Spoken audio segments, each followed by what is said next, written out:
Want your kids to smoke? Do you know if your kids smoke? Spend time with your kids. If you don't, someone else will. This message is brought to you by the Elks National Foundation and the Elks Drug Awareness Program. KSJE is proud to support the Aztec Highland Games and Celtic Music Festival, October 2nd and 3rd at Riverside Park in Aztec. Music from Big Patty, Smelter Mountain Boys, Patrick Crossing and Devil's Dram, and featuring the Highland Games Athletic Competition. Plus, Scottish vendors, food, and clans. Find out more online at aztechhighlandgames.com. KSJE is supported by San Juan Regional Medical Center, here to meet your urgent and emergent medical needs, whether they are COVID-19 related or not. Medical emergencies happen when you least expect them. Whether it's a stroke, heart attack, illness, or injury, San Juan Regional Medical Center's caregivers are here to provide care to you and your loved ones. Find out more online at sanjuanregional.com. KSJE is supported by the Farmington Civic Center, bringing a full slate of entertainment to Farmington and San Juan County. The American Ballet Studio Company. Tuesday, November 9th at 7:30 p.m. The Farmington Civic Center, 200 West Arrington in downtown Farmington. Find out more online at fmtn.org/shows or 505-599-1148.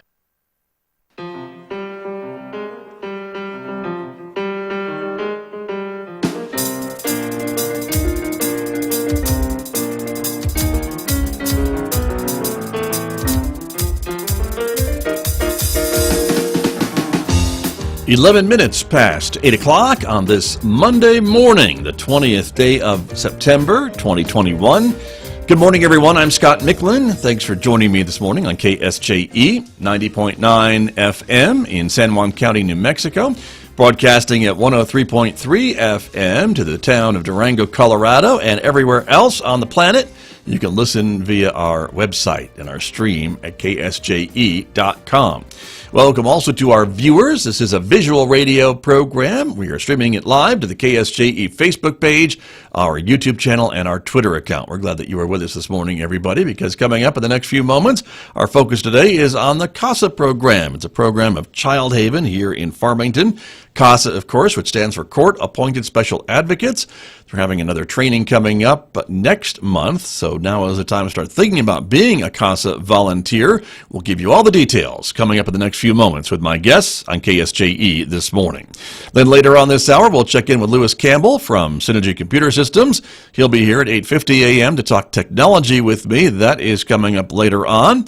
And then, of course, at 9 a.m., Mick Hess will take us roving with the arts. It is our daily classical music program. Today, Mick is playing some music from Johann Strauss. You'll hear that coming up this morning at 9:06 on KSJE. And don't forget, of course, in addition to our Facebook, YouTube, and Twitter social media platforms, you can also connect with KSJE on our Instagram page as well. And if you're a podcast person, subscribe to our podcast. We have a wide variety of podcasts from our locally produced programs, and they're available wherever you get your podcasts, places like iTunes and Spotify and iHeartRadio and Google Podcasts and Pandora and Podbean and much, much more. So we invite you to check them out and enjoy some of our podcasts when you're on the go. Weather forecast, it is mostly sunny morning this morning here in Farmington. Outside our studios at San Juan College, 61 degrees in Farmington right now. We're expecting a partly cloudy day today with some increasing clouds this afternoon. Breezy as well, but the high only reaching 75 degrees in Farmington today. Clear and 41 tonight. Sunshine tomorrow with a high of 76 on Tuesday, back into the low 80s for Wednesday, Thursday, and Friday, with overnight lows in the mid to upper 40s.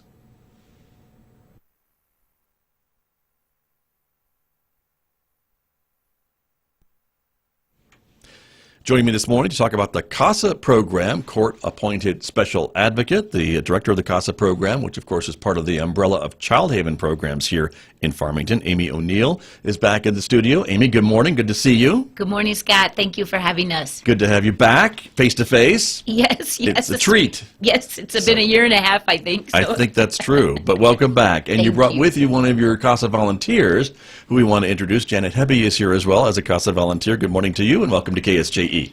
Good morning. It's a pleasure to work with Amy. She's my direct supervisor, and it's a pleasure to be here. Great to have you here. We'll talk more about your involvement with C.A.S.A and the volunteer work that you do in just a moment. But Amy, good to have you back, as I mentioned. And of course, the reason you are back is because each year during this time, there is some volunteer training in the fall, usually in October, and that's what's going to be happening this year, and hopefully, face-to-face.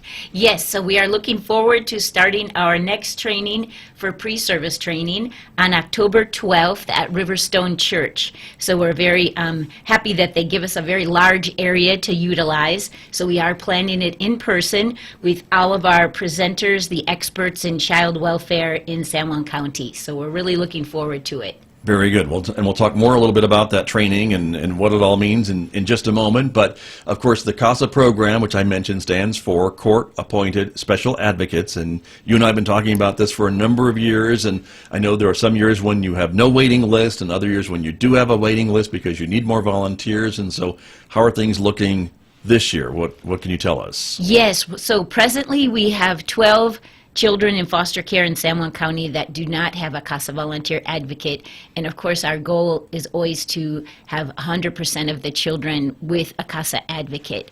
So a court-appointed special advocate volunteer is a trained community volunteer who speaks up for the best interest of a child in foster care and visits that child to get that child to a safe and permanent home. And so ideally, we'd want to have a volunteer for every child in foster care. Yes, and the C.A.S.A volunteer only follows one case, so that could be one child or it could be a sibling group of 3, 4, 2, 3, 4, something like that. Right. And so as the call goes out for these volunteers, this is what the training is for. And so now is the time for folks to start thinking about becoming a C.A.S.A volunteer, setting aside time for the training, and then setting aside time to be a volunteer, because you asked for about, what, is it a year commitment? Correct me if I'm wrong. Yes, we do ask for a 1-year commitment. So if you're interested or have any questions, please give us a call at 505-325-5358 extension 6, and that'll take you to the C.A.S.A program. Or you can check out on the Childhaven website, childhavennm.org, and our application is there on the website also that you can fill out and send in to us. There is an interview process and a background check. And then the pre-service training. So there's a little bit of a process, so if you're interested or have questions, please contact us. Right, so now is the time to do that. Yes. Don't wait till the day before training. That may be a bit of a push. Some people do, and we welcome people to the day we start, okay, but it'd be better to start now. Okay, fair enough. Very good. Let me turn back to Janet Hebe and talk a little bit about your involvement with the C.A.S.A program as a volunteer. And we were talking before we came on the air this morning that you've been a volunteer for a number of years. And so what got you involved with the C.A.S.A program? Can you tell us a little bit about your story? Yes, I can. I have never volunteered. I grew up on a farm in the country, and there weren't volunteer opportunities. And then I came into a family life, and I worked full time, and it just wasn't part of my background. And I decided for my life resume, that I wanted to volunteer. So of course, I work with my husband with some community events there, but sure, I thought, what is my passion? And my passion is children. So I sort of got myself into the program. Nobody really recruited me. And they held my hand as far as training. It was wonderful. During training, you get to meet the judges, you get to meet attorneys who are all very understanding of our role and appreciate us. So it's been a great experience. If I may say, Amy and her staff are great in providing resources. We get to go on field trips basically and see local community services to better understand how all the pieces fit together. And that's got to be really helpful, I would think, to kind of put the face with the names for the judges and the attorneys and things like that, and then some of these other maybe support services that we do have here in the area, to see that in person. Yes. Very, very good. And Amy O'Neill, that is kind of, I think, by design, right? That the training kind of puts names with faces and brings a lot of these folks in who talk to the potential CASA volunteers to let them know kind of how the system works, because it can be pretty intimidating, I would think, for someone who's not involved with the criminal justice system on a regular basis. Yes, it's very good that the CASA trainees are able to meet all those different people they're going to see in the courtroom. As Janet said, the judge and the attorneys, but also the social workers. So when we're in meetings with them, they might have already seen them before, and then the social worker welcomes them. And court can be intimidating to some people, but I always tell people this is the Wild West. It's really not as intimidating as you might see in the New York City courtrooms on the TV. So people are really very down to earth and welcoming of the CASA volunteers in their professional role. That's good to know. And so talk to me about this training, because I know you kind of break it up, and of course it maybe depends on who's available on what day, but you always cover those core concepts when it comes to training. And so walk us through just a little bit of kind of what types of topics you cover during that training.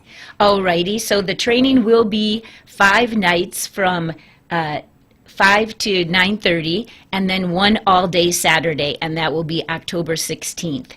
So as well as the judges and the attorneys that come, so there are different attorneys for the parents, an attorney for the child, and the attorney for the social worker, Children, Youth, and Families Department. We also learn about the Indian Child Welfare Act, which is very important in this area, and we're very lucky to have a Native American Disability Law Center here in town who they are the guardian ad litem attorneys for the children, Native children who are in foster care. So one of their attorneys presents to us on the Indian Child Welfare Act. Of course, different things like confidentiality, learning how to work a case, those are all part of the National CASA curriculum, where we have a binder to lead us, and we learn about mediation. A social worker comes and talks about how does a foster parent become a foster parent, what are the rules to follow in becoming a foster parent. So we're really lucky to have all those different people who tell us a story about how they support that child in foster care. Very good. And hearing about the different legal things that are around these children, whether it's Native American children or off-reservation children or whatever the case may be, it's important for those volunteers to know about all those different kind of ins and outs and get that training. Yes, it is a lot at once, so it'll be a 30-hour training, and then we have 5 hours of court observation. But the good thing is, once you learn one thing, you kind of hear it again, then you hear it again and again. So, and then every CASA volunteer has a supervisor for their case, so any questions, they can always ask the supervisor, and we do work with them on the next steps, what's happening next, as the hearings and the meetings evolve. And Janet Hebe, as a volunteer, someone who's gone through this with multiple cases, I would assume, you feel you've gotten the support that you've needed all the time from the CASA employees at Childhaven? Yes, I've had 4 cases during my years, different, like she said, different numbers of siblings, right? Mostly 2s, and then I had 3. And so the cases are always different. They always involve just a different dynamic. Sometimes there's only one biological parent. Sometimes there's grandparents involved. And really, Amy, with her many years of service in this CASA program, has always been a great help if I have questions, or even with the law. She's great. I think one of the things that intimidated me a bit was writing the court report, because a judge is actually going to look at that report and then going to ask you in court, does the CASA representative have anything they want to add? Right. But I know the judge takes our reports very seriously, because we sort of have a different perspective than CYFD, who is making sure the parents and the children are going through a certain set treatment program. And we're more assessing with objective data, but also just observing the children, visiting with them, we see it from a different perspective and report that to the judge. Right, and that's your primary role, correct? The whole role of a CASA volunteer is to really advocate on behalf of the child, not necessarily the parents or anybody else in the situation. It really is trying to take the perspective of the child into account. That's correct, although I've had a case where the child was going into a trial home back with her biological mother, and we are able to visit in the home. We're assessing the home. You know, CYFD would be assessing in a technical way for safety and whether the children are being cared for. But I'm more assessing for what is the dynamic between the children and the mother, and I'll observe the conditions of the house. Sure. And then I'll report that in my court report. Right, and then the judge takes that into account as he or she are making their decisions in the case. Yes, they do value our input, which is surprising to me because I just feel like I'm a volunteer and I'm there for the children. But they do take your role seriously, and I appreciate that. Right, and Amy O'Neill, you've told me before about how much the judges appreciate the reports from the CASA volunteers, because I think they really do maybe fill in the blank sometimes in these cases. Yes, so the CASA volunteer really tries to paint a picture of what's going on in that child's life. Educational advocacy is important also. Are those child's needs being met? What extra things might they do? Things to kind of really reflect on. And the judge has often said, I see the reflections of the CASA volunteer in this report. Thank you very much. And another thing we try to do is always have a photo, up-to-date photo of the child or children, because we want the judge to see that child as a growing person, and you see over the 2 years or more of the case that the child changes rapidly, and it could be a big part of his life that he's in foster care, and that so that it's not just a file or a piece of paper, but it's that child growing during this time. Right, a reminder, I guess, to the judge that this child is developing and time marches on. And that's another thing I wanted to ask you both about, too, is during this last 18 months of the pandemic and COVID, time marched on. I mean, you were telling me that the courts really never stopped. These hearings never stopped. You can't really tell a child to stop growing for 2 years. And so these cases kept going even remotely, right? You were still having hearings, still having CASA volunteers doing their job. Yes, I really commend everyone in the system because our abuse and neglect hearings continued without a stop via Google Meet, and Judge Daly does a wonderful job listening to everyone, making sure that everyone can participate well. And all the meetings at Children, Youth, and Families Department continued via Zoom. And I applaud the CASA volunteers for all the good work that they did, not being able to see the children in person for at least a year. And Janet can tell you a few things that she did with her CASA children to learn more how they were doing. Janet, that sounds like a cue to you. Well, Amy is great again and encouraging, and so if the children are old enough, I will send personal notes through the mail, maybe a little token gift card to McDonald's or something. We're allowed to give de minimis type gifts to the children. Of course, we had the Zoom meetings. I had a recent child that we were coloring, and so she sent me the thing that she had colored, and when I opened it, it was just such a gift from her, right? And so you gain when you're volunteering in these cases. You watch the children with their courage, having faced some difficult circumstances in their home, and they're so resilient, and it makes you want to give back to them and be brave alongside of them. Right, which is fascinating to me and really important message, I think, for other folks who may consider being a CASA volunteer. As you were telling me before, I think some folks may feel intimidated signing up for this and working with these children because it's such an important time of their lives and these important decisions are being made about their futures. But you were saying these children are so brave that you want to be right along with them, and you can at least be as brave as these children. I'm trying to put words in your mouth, and I don't mean to. So tell me again what you were explaining to me, because I think it was great. Oh yes, just that that was one of the reasons I kept volunteering, if I can say, because you never really know how you're going to adapt when you volunteer. And maybe Amy could talk about people that have quit and maybe the reasons for that. But you have to keep pressing on, I believe, because the children are pressing on. Right. And they have faced things that I have not faced in my lifetime at all. So as an adult, I believe I should like I said, just be right alongside of them, helping to support them. You can tell that they're hurting in these situations, and you don't have to be a psychologist. You don't have to have been a mother. You just have to care about the children. And that's fairly easy to do, I would assume, as soon as you meet them, probably.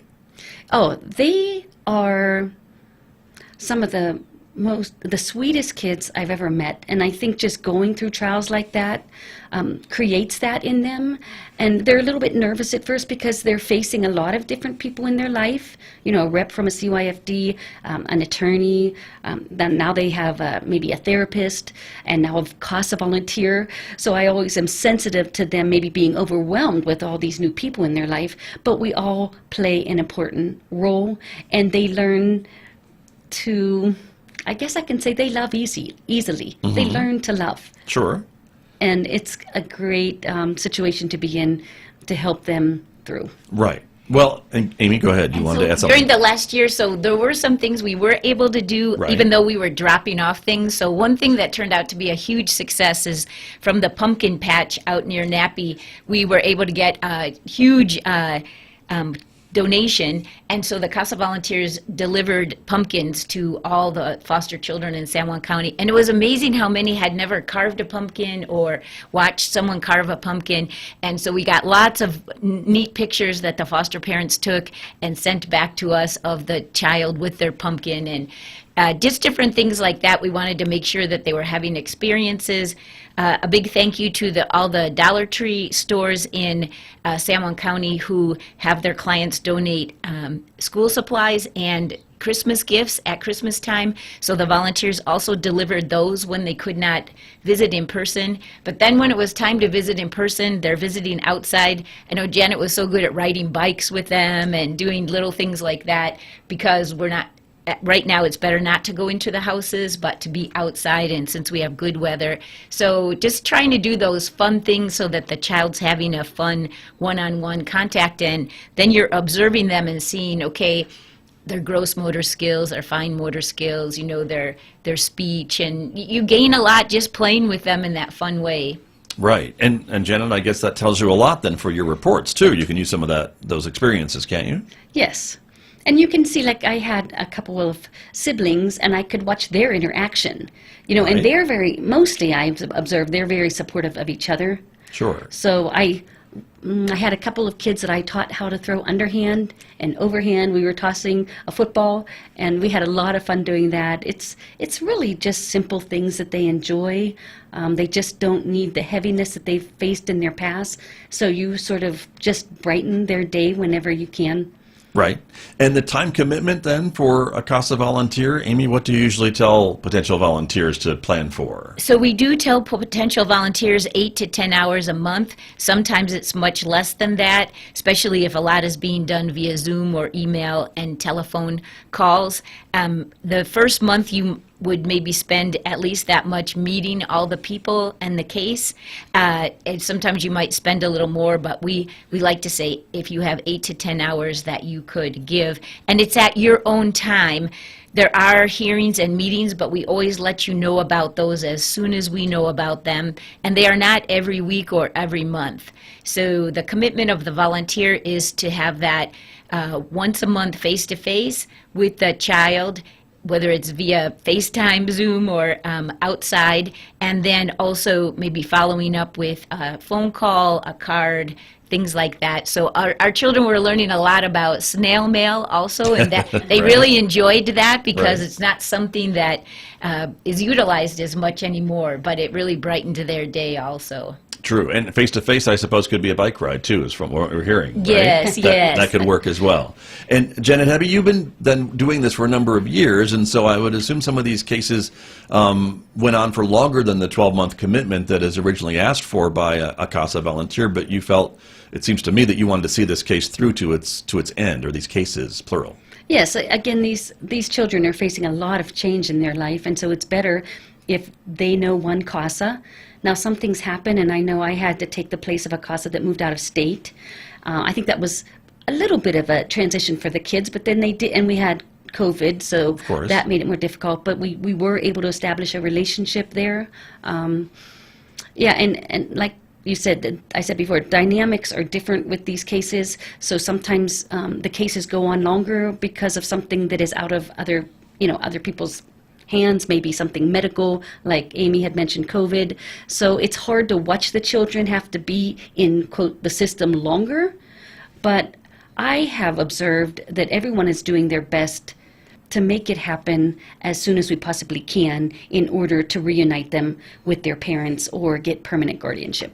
Right, and that's kind of the ultimate disposition of each case, I suppose, is the judge is deciding what's best for that child for their future, and that's what the CA.S.A volunteer can help with. And Amy O'Neill, I know the CA.S.A volunteers work with children of all ages who are in the foster care system, correct? And so some kids may not be, I mean, you may have infants, right? And so you're not riding bikes with them, of course, but you're still an important observation of how that child is doing in that foster care setting or with the parents or whatever the case may be, correct? That's an important part. That is a very important part, and that brings up a good question, because with COVID, it was hard then to see these small children, and so we were encouraging the CA.S.A volunteers, and one was very good. She would always get a few questions ready that she was going to ask the foster parent that she knew maybe that child at 1 year old should be doing with development. So she had a few questions prepared about child development, and she was asking.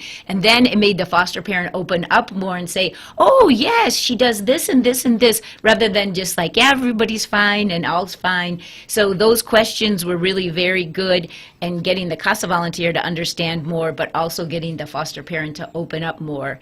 I do encourage the CA.S.A volunteers, if they can't see the infant, to try to have the foster parent show on the video camera from the phone, or text. Sure. Even text a photo is okay, right, because that way we're trying to have those eyes on to see the child. Right, which is an important thing to do. And for the CA.S.A volunteers, I mean, can they request that they want to work with maybe infants that don't talk and don't move around a lot, or older, more active children, or what have you? Do you try to match them with those types of cases? Yes, we do have a follow-up interview that comes after the pre-service training, and at that time we do ask, what are your preferences? Now, the open cases might not have those preferences, so we always let the CA.S.A volunteer read what we have for the case. It could, if it's a brand new case, we don't have that much material, but they can always say no to a case if they're not feeling comfortable. So we don't just say, this is your case, get started. We always have them take a look at it and ask them if they feel comfortable with that. And that sounds important to me. And Janet Hebe, I would think for a CA.S.A volunteer, it's good to have a good fit with the child or sibling groups that you are working with. Yes, the youngest child I've worked with was maybe 2 weeks old. Oh, wow. That was my first case, and I had a case where the individual was aging out of the system, so was 17 and actually was in a different part of the state. So that made it a little challenging, although I could pick up the phone and call. You know, oftentimes the foster parents are key in the success of the CA.S.A volunteer. Sure. Because some are just more private. You know, they don't have a phone to FaceTime when we couldn't visit them. So the foster parents really make a difference in how we can interact with the children. So sometimes you're more successful, sometimes it's a little frustrating, but you just have to write the personal notes and hope that the foster parents give them to them and understand our role. Sure. Sure. Well, hopefully they do that. And I wanted to ask you too, Janet, a little bit about the time commitment. As Amy was mentioning, for CA.S.A volunteers, you're a busy person, but you've made this work in your schedule, and it sounds like when there are meetings or court things going on that you get some advance notice and you can easily schedule that into your existing schedule. Yes, and really the court, they schedule an hour, but it usually doesn't go that long. And like Amy said, they're not every month, they're not every week. Probably the most time-consuming is we are required to keep a contact log, and it's really just what we've done, who we've seen, what we learned from that interaction. We have to list the mileage that we put on our vehicle to get somewhere, and then you look at that to be able to write your court report, which that also takes I'd say a few hours, because you want to be accurate and because of your audience, Right, which is the the court. judge. Yeah, right. And Amy will review that for me, and if she has questions, or she's really great about, hey, why don't we enter this into this, or maybe we have to delete this. Certainly, I don't want to say something that is documented that is inappropriate. Mm-hmm. So you really don't have to worry about that, because we do have our supervisors at C.A.S.A that give us great guidance. Very, very good. You're like an editor, Amy O'Neill, it sounds like to me. We kind of have the step back also, so sometimes I'll say, oh, but you told me about this, and that was really very interesting. Is it okay if we add that? So every time I talk to a volunteer, I am writing myself little notes on the email, and then under their folder, I keep all those. So sometimes they'll say, I don't know what to say, there's nothing new. And then I'll say, no, but you told me this and this. And then, oh, that's right. So See, there you go. Well, there's always something, right? And that second Yes. set of eyes can be very helpful. As a journalist, I know that too. So that's very, very important. So that's wonderful. Well, I really appreciate both of you coming in to talk with me about the work of the C.A.S.A volunteers. It is so crucial, I think, to the future of these children that you are working with. And Janet, I'm sure you've experienced that, which is why you're still in the program for multiple years. And I know it's a lot of work, but I imagine when that final decision comes down, you feel that all that work has been justified. Yes, and on this note, C.A.S.A volunteers are both male and female. Good point. And I think that's wonderful, because, of course, we have children that are male and female, and I am surprised at the number of, I would say, Amy, males that have increased since I've been here that have gone through the training. That's great. Because we're allowed to go through the training, we're allowed to take any of the trainings, even though we had it initially. Mm-hmm. We're allowed to enroll in the trainings. Like this fall, I will enroll in a class that looks interesting to me, and in order to get my 12 hours in for the year. Very good. Well, and I imagine for young boys, it's important maybe to have that male role model as a C.A.S.A volunteer, if you will, but it doesn't necessarily mean that they have to have a male C.A.S.A volunteer. No, but we could use more males, as Janet said. Fortunately, we have increased the number, but then they finish their commitment or get busy or something. So, and we've had couples that have volunteered together, or father-son, mother-daughter, any combination. That is always something people can think about if they would feel more comfortable that way. So we encourage people who are interested to please give us a call, 505-325-5358, extension 6. We'll bring you to the C.A.S.A program, and you can go to the Childhaven website, childhavennm.org, and read more about us. I was just going to ask you all of that information to share, but you've already done it, so perfect. Amy, thanks for coming in, and thanks for your leadership at the C.A.S.A program. We've talked about it for years and years, and I still appreciate the work you do. Thank you, Scott, and we so appreciate your support here, too. Thank you for having us. Always a pleasure to have you here. Janet Hebe, thank you for your time being a C.A.S.A volunteer and for advocating on behalf of the other volunteers here today. Thank you. Thank you. Good to see you. My guest this morning talking about the C.A.S.A program from Childhaven here on KSJE. The New Mexico Outdoor Economics Conference is happening in Farmington, September 29th through October 1st. The conference features panel discussions, outdoor tours, social gatherings, and top leaders from the outdoor industry. The Outdoor Company Expo will be free to attend at the Farmington Civic Center. Registration is open now at outdooreconomics.com. That's outdooreconomics.com. The New Mexico Outdoor